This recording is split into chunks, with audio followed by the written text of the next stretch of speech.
Over-elaborate mob schemes to take over Vegas. Reminds me of the days before the war.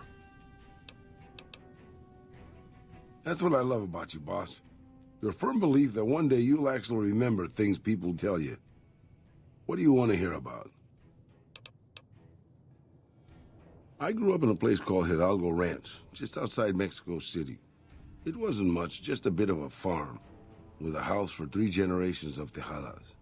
I wasn't the best behaved kid. I was quick with my hands, with a pistol or a wrench. And I wasn't afraid to get into fights over it. I never killed anybody, but I had my share of run-ins with the police. Mostly my family kept me in line. This was before the war. We were far enough away from Mexico City when the bombs fell that we missed the worst of it. But things got bad quick. Just a few days after Mexico City was vaporized, refugees started pouring down the road to our ranch. We helped who we could, but there were so many. Eventually, my father started turning people away before we ran out of food. Things got violent. My father and I got our guns, and we drove them off. About 24 men came back in the night after we'd gone to sleep. They set fire to the ranch house and barred the doors from the outside. My whole family was trapped inside. I smelt the smoke. And I got myself and my little sister Rafaela out through a window. But everyone else, my parents, my grandmother, my 2 brothers, and 2 of my sisters, all died. Rafaela and I ran. We were pursued by some of the men who attacked our home. But I was always a good shot. The ones who came after us, I killed. The rest, I left be. I had to take care of Rafaela, not throw my life away on revenge.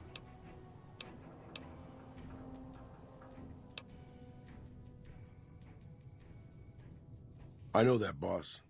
That's not what I'm getting at. I'm just getting sentimental in my old age. Anyways, forget it.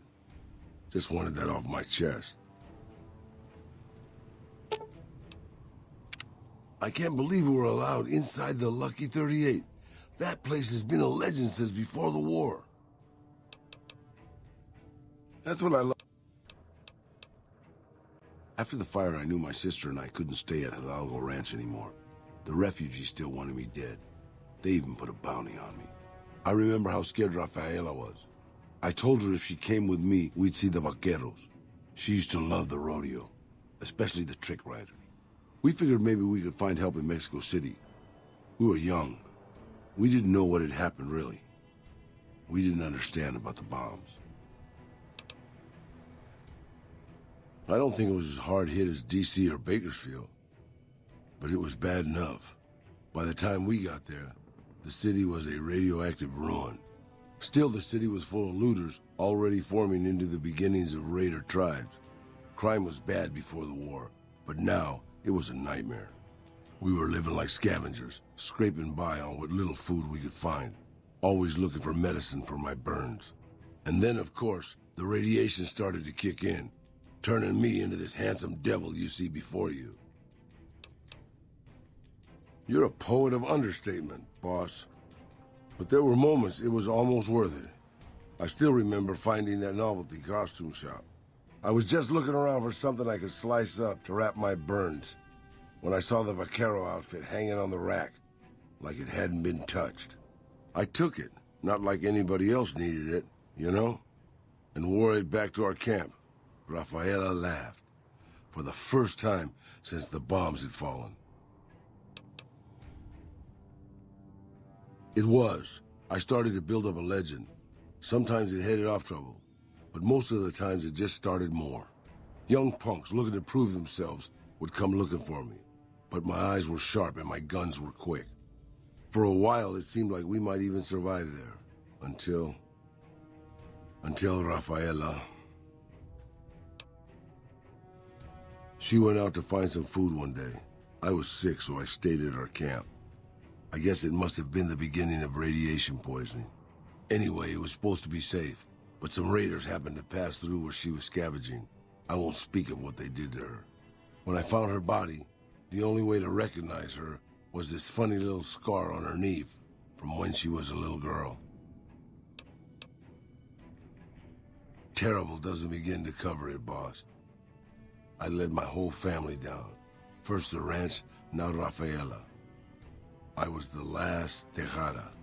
I guess maybe I went a little crazy then. I took my guns and went back to that market.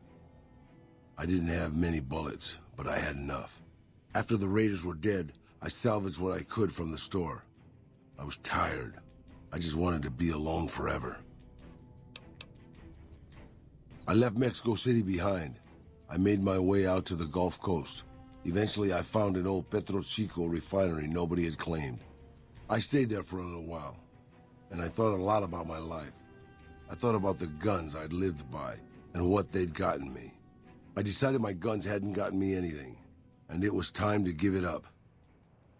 I took off the old Vaquero outfit and put on a Petro Chico jumpsuit.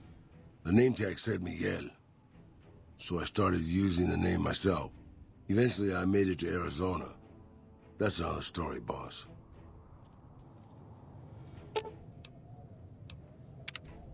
Don't worry, boss. I'm sure Caesar just wants to invite you over for coffee or something. That's all. That's what I love about you.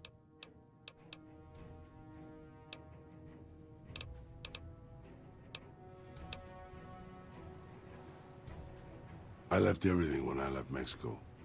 My home, my family, my name, even my face. I know it's surprising, boss, but I wasn't always just handsome.